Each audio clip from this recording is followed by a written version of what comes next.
हळद रुसली कुंकू हसले या मालिकेच्या पुढील काही येणाऱ्या भागांमध्ये आपल्याला आता जबरदस्त असा ट्विस्ट पाहायला मिळणार आहे. आता नेमकं काय घडणार, कसं घडणार हे सगळं तर आपण आपल्या आजच्या या व्हिडिओमध्ये जाणून घेणार आहोत. चला तर मग अजिबात वेळ वाया न घालवता सुरुवात करूया.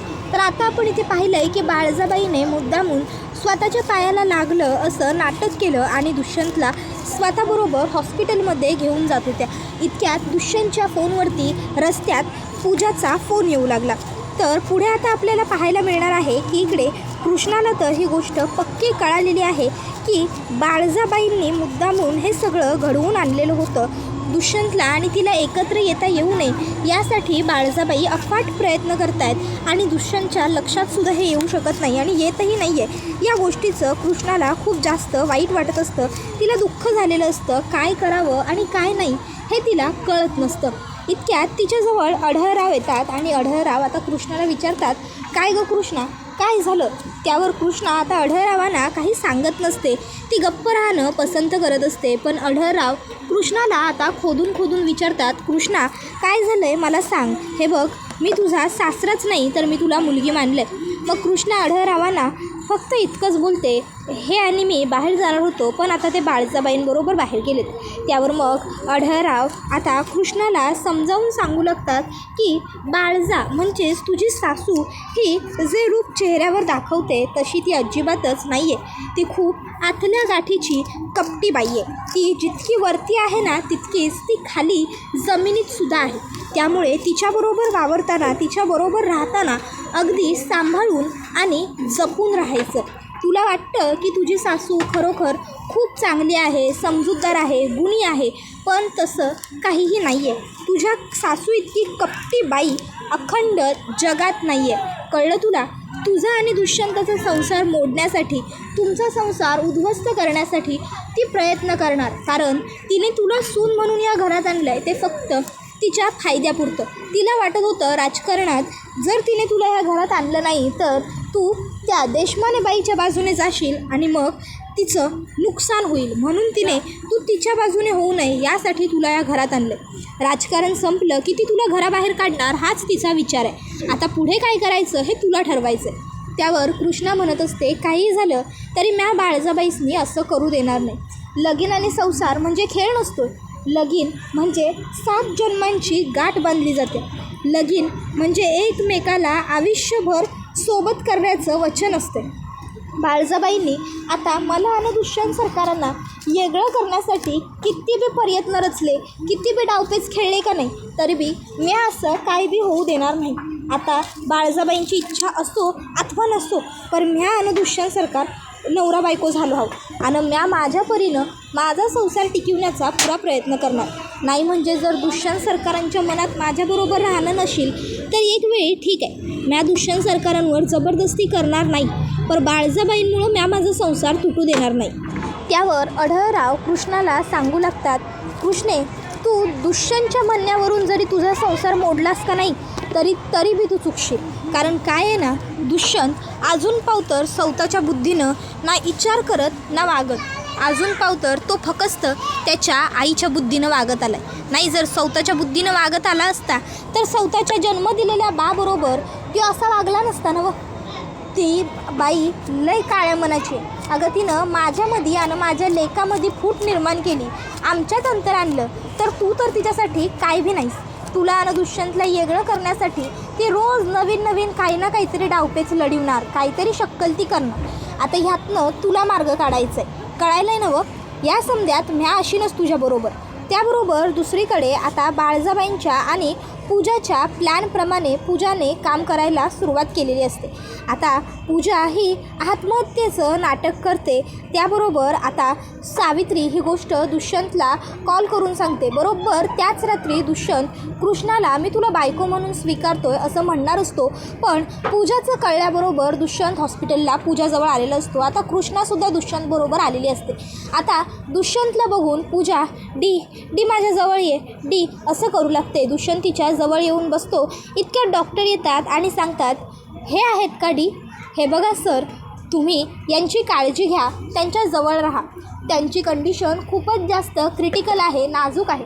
पुढच्या 24 तासात काय घडेल काय नाही आपल्याला काहीसुद्धा सांगता येऊ शकत नाही. आपल्याला सर्व गोष्टी ह्या त्यांच्या मनाप्रमाणेच कराव्या लागणार आहेत, नाहीतर त्या म्हणजे आपल्याला सोडूनही जाऊ शकतात. आता पुढे काय करायचं हे सगळं तुमच्या हातात आहे. डॉक्टर म्हणून आम्ही तर त्यांना वाचवण्याचे पूर्ण प्रयत्न करतो आहे, पण त्यांच्या मनाप्रमाणे जर गोष्टी नाही घडत गेल्या आणि त्यांनी त्याचा धक्का घेतला तर मात्र सगळंच अवघड होऊन बसेल. आता डॉक्टरांनीही असं म्हटल्यावर दुष्यंत हा आणखीन काळजीत पडतो. तर आता हे सर्व काही फक्त एक नाटक आणि ढोंग असतं, ते सुद्धा बाळजाबाईंनी आणि पूजाने रचलेलं. पूजा मनातल्या मनात म्हणत असते, डी मला पूर्ण खात्री आहे, माझ्या जीवापेक्षा महत्त्वाचं तुला काहीच नाही. तुझा माझ्यावरती विश्वास नसला तरीसुद्धा डॉक्टरांवरती विश्वास ठेवण्यावाचून तुझ्याकडे कोणताही पर्याय नाही आहे. त्यामुळे डॉक्टरांवरती तर आता तू विश्वास ठेवशीलच. मला माहिती आहे आता काहीही झालं तरी तू तुझ्या त्या भिकारड्या बायकोला प्रेफरन्स न देता मलाच प्रेफरन्स देणार आहेस. त्यामुळे आता तू माझा होणार, माझा फक्त माझा, या पूजाचा. आता तुला खरं माहिती असूनसुद्धा तू माझं काहीच वाकडं करू शकत नाही, कारण तुझी आईच माझ्या बाजूने आहे आणि जर तुझी आई आहे माझ्याबरोबर तर मी कशालाच भीत नाही. त्यानंतर मग आता बाळजाबाई ह्या पूजाकडे येतात. आता पूजा बाळजाबाईंना विचारते, बाहेर सगळं व्यवस्थित सुरू आहे ना, म्हणजे माझ्या नाटकाचा प्रभावी इम्पॅक्ट पडला आहे ना. त्यावर बाळजाबाई तिला होकार देतात. तर दुसरीकडे आता दुष्यंत हा कृष्णाकडे येतो आणि कृष्णाला म्हणत असतो, Krishna I am really very sorry, पण मी तुझ्यापासून एक खूप मोठी गोष्ट लपवली होती. मला तुला ती सांगायचीच होती, पण विश्वासात घेऊन अशा परिस्थितीत तुला ते सगळं सत्य सांगावं लागेल असं मला वाटलं नव्हतं, पण आज परिस्थितीने माझ्यासमोर पर्याय ठेवलेला नाही आहे. आणि मग दुष्यंत कृष्णाला सांगू लागतो, कृष्णा ॲक्च्युली तुझी बहीण, मी आणि पूजा आम्ही दोघंजणं एका कंपनीत काम करत होतो. कृष्णा म्हणत्या, हो हे तुम्ही मला अगोदर बी बोलला होतात की पूजेच्या समोरच. त्यावर दुष्यंत म्हणतो, कृष्णा प्लीज मी बोलताना मला इंटरप्ट करू नकोस. मी जे बोलतोय ते एकदा पूर्ण आणि शांत ऐकून घे. आणि मग दुष्यंत कृष्णाला सगळं सांगतो की त्याचं पूजावर प्रेम होतं, पण पूजाने त्याची फसवणूक केली आणि मग त्याने रागाने कृष्णाबरोबर लग्न केलं. मग पूजा कशी परत आली, मग काय काय घडलं ते सगळं. आता ते सगळं ऐकून झाल्यावर कृष्णा म्हणते, दुष्यंत सरकार पूजी हे असं समज वागल यावर माझा विश्वासच बसना झाला नाही, पर तरी बी पूजी जे काय वागली ते खरोखर चुकीचं होतं. पर आत्ता सध्याच्या घडीला तिचा जीव वाचणं लय महत्त्वाचं आहे. म्या माझ्या बहिणीसाठी तुमच्यामुळं हात जोडतो, पदर पसरतो हवं तर, पर आता माझ्या बहिणीचा जीव तुमच्या हातात आहे. जर तुम्ही ती म्हणाल तसं कराल तरच तिला बरं वाटेल. तिने तुम्हाला फसवलं आहे, मला मान्य आहे, आणि यासाठी म्या बी तिला माफ नाहीच करायची, पण आपण ते समज तिला बरं वाटलं की बोलू. आत्ताच्या घडीला डॉक्टर असं म्हणायलात नवं की आत्तासाठी तुम्ही जे ती म्हणाल तसं करायचं आहे, तर ठीक आहे, ती म्हणाल नवं तसं आपण करू, माझी काय बी हरकत नाही. आणि माझ्या धन्यावर, माझ्या कुकवावर पुरा विश्वास आहे. त्यामुळं तुम्ही म्हणाल ते खरं मी मानलं आहे, पर आता तुम्ही बी माझ्या बहिणीसाठी माझी साथ द्या, तुम्ही ती म्हणाल तसं करा. आता ही गोष्ट बाळजाबाईंपर्यंत पोहोचते आणि बाळजाबाई ही गोष्ट पूजाला सांगतात की कृष्णाने दुष्यंतला असं सांगितलं आहे. त्यावर मग आता पूजा म्हणते, चला तर मग आता प्लॅनच्या पुढच्या टप्प्याकडे वळूया बाळजाबाई, काय म्हणता होणाऱ्या भावी सासूबाई. त्याबरोबर लगेचच बाळजाबाई म्हणते, होय सुनबाई, पण एक गोष्ट ध्यानात ठेवा, कुठं बी चुकू नका, कारण तुमची छोट्यातली छोटी चूक बी आपल्याला लई जादा महागात पडू शकत्या, कळलं नवं. नाटक करताना कुठंच कमी पडू नका.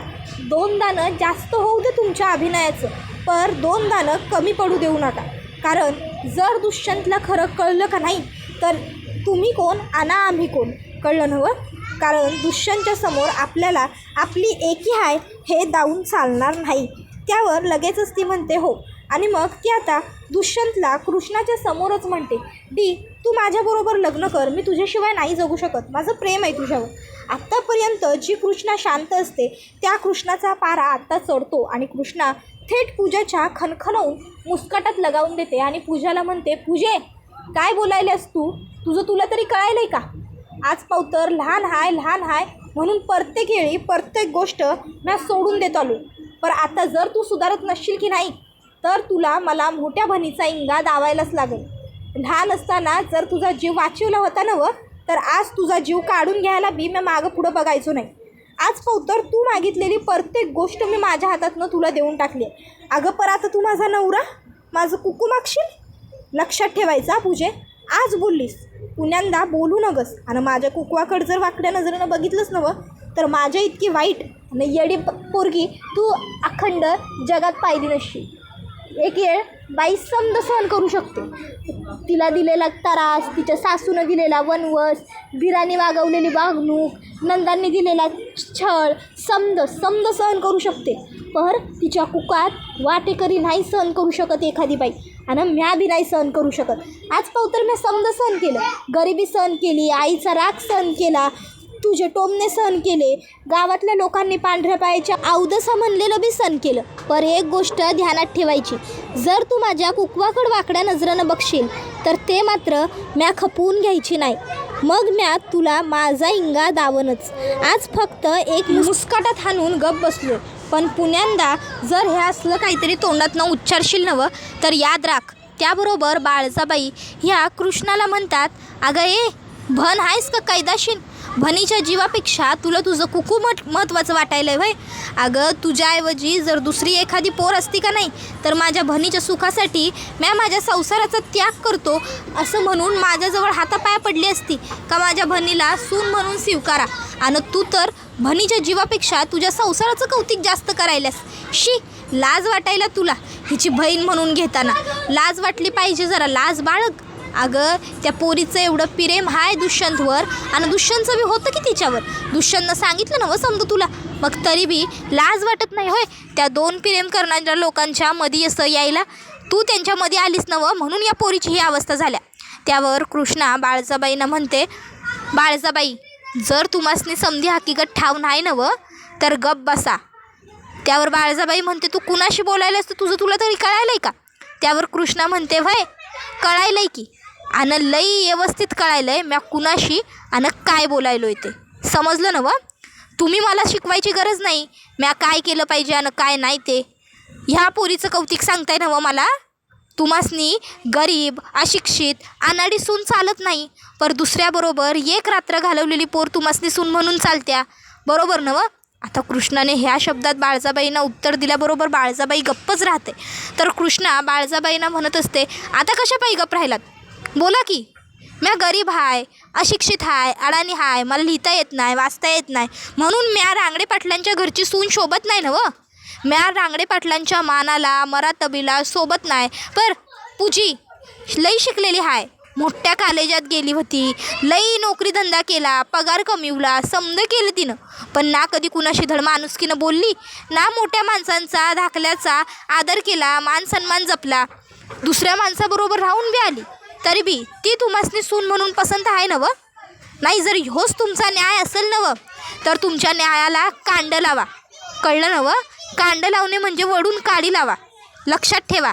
ह्या कृष्णा दुष्यंत रांगडे पाटीलचे शब्द आहेत. पुढं ती म्हणत असते की आणि तसं बी तुमच्यावरनं माझा विश्वास तर कवाच उडालाय, फक्त अजून माझ्या कारभाराचा विश्वास आहे, पर तुमच्या ह्या कर्तुतीनंतर त्यो बी जाईल. त्याबरोबर बाळजाबाई कृष्णाला म्हणत असतात, तोंड सांभाळून बोलायचं आणि लायकीत राहायचं. कुणासमोर आणि काय बोलायल्यास ते कळायलंय नवं? जादा हुशार बनायचं काम करू नगस, लक्षात ठेव. आणि मग त्या पूजाकडे येतात आणि पूजाला विचारतात, तू दुसऱ्या माणसाबरोबर राहून आल्यास?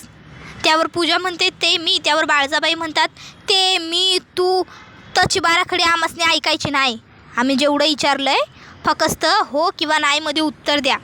त्याबरोबर आता अढळरावांपर्यंत कृष्णाचा पराक्रम पोहोचलेला असतो.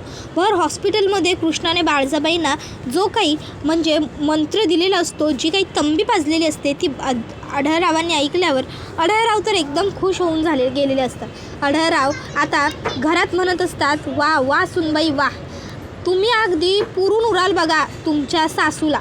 तिला वाटत होतं की तिच्यासारखी फक्त तीच आहे, पण तुम्ही तर दाखवून दिलं. दाखवून कसलं, सिद्धच करून दावलं का तुम्ही तिच्यापेक्षा एक नाही, दोन नाही, चांगल्या 4 पावलांनी पुढं हायसा. कळू दे की तिला बी तिनं काय मोठी चूक केल्या ती तुम्हासनी घरात आणून. नाही, तिला वाटत होतं की ती तुमच्यापेक्षा 4 पावलं पुढं आहे, तुम्ही अडाणी हायसा म्हणून. पण आता तिला हे कळलं का ती किती मोठी बावळट आहे आणि ती किती मोठी अनाडी आहे ती. एवढी सोन्यासारखी पोर घरात आणला सून म्हणून आणि तिला घराबाहेर काढण्याच्या मागं पडल्या ही बघा आता हिला चांगली अद्दल घडती का नाही ती. त्याबरोबर आता इकडे पूजा जी असते ती विचार करू लागते की शिट मी करायला काय गेले आणि होऊन काय बसलं. बाळजाबाई तिला म्हणतात उत्तर दे. त्याबरोबर मग पूजा फकस्त हो मी ते रहेजाबरोबर पण ते तुम्ही माझं ऐकून घ्या प्लीज माझी मजबुरी एवढं ती बोलतेच. इतक्यात बाळजाबाई तिच्या खानकन मुस्कटात लगावून देतात आणि गप बसायचं एवढं बोलून तिकडनं निघून जातात. त्याबरोबर पूजा आता जोरात ओरडते डॅम सगळा प्लॅन फ्लॉप झाला. या कृष्णाच्या तर ना खरंच खरोखरी पोरगी माझ्या सुखावर उठली का सतत माझ्या वाईटावर उठलेली असते टपलेली असते. आधी तर माझ्या वडिलांना गिळलं नंतर माझं सुख समाधान शांती आणि आता माझं प्रेमसुद्धा हिरावून घ्यायच्या मागे लागली आहे. नाही काहीही झालं कुणी साथ दिली किंवा नाही दिली तरीही मी ह्या कृष्णाला माझ्या डीबरोबर राहू देणार नाही. मला फरक नाही पडत माझ्याबरोबर कोण आहे किंवा कोण नाही याने. मला डीला मिळवायचं आहे म्हणजे मला डीला मिळवायचं आहे. मी डीला मिळवणार म्हणजे मीच डीला मिळवणार. डी फक्त माझा आहे माझा होता आणि कायमस्वरूपी तो माझाच राहील. माझ्या डीवर कोणीही हक्क सांगितलेला मला चालणार नाही असं आता पूजा इकडे म्हणत असते. पण त्या सगळ्याचा आता काहीही उपयोग होणार नसतो कारण ज्या बाळजाबाईंनी हॉस्पिटलमध्ये सगळं मॅनेज केलेलं असतं आता त्याच बाळजाबाईंनी पूजाला धक्के मारून हॉस्पिटलच्या बाहेर काढा असं हॉस्पिटलच्या स्टाफला सांगितलेलं असतं. स्टाफ आता पूजाला धक्के मारून हॉस्पिटलमधनं बाहेर काढतो. त्यावेळी मग मात्र पूजा स्टाफला म्हणत असते हात लावू नका विसरलात का मी कोण आहे ते. त्याबरोबर ती लोक म्हणतात बाळजाबाईंनी सांगितलं होतं ना म्हणून तुमची एवढी बर्दास्त राखत होतो. आता बाळजाबाईंनी सांगितलं तुम्हाला इकडनं हाताला धरून धक्के मारून बाहेर काढायचं आहे त्यामुळं आम्ही तुम्हासनी हकलणारच. त्याबरोबर आता पूजाला लोक हकलवून देतात आणि हा व्हिडिओ इथेच संपतो. व्हिडिओ आवडला असेल तर व्हिडिओला लाईक करा. चॅनलवर नवीन असाल तर चॅनलला सबस्क्राईब करा आणि बेल आयकॉन आठवणीने प्रेस करा जेणेकरून तुम्हाला पुढच्या प्रत्येक व्हिडिओचं नोटिफिकेशन मिळत जाईल आणि सर्व व्हिडिओंचा आनंद हा अगदी उत्तम पद्धतीने घेता येईल. चला तर मग मित्रांनो आजच्या पुरतं इथेच थांबूया. हळद रुसली कुंकू हसले ही मालिका तुम्हाला कशी वाटते हे कमेंट करून सांगायला विसरू नका. चला तर मग टाटा बाय बाय धन्यवाद take care all of you. पुढचा व्हिडिओ येईपर्यंत या व्हिडिओचा आनंद घेत राहा.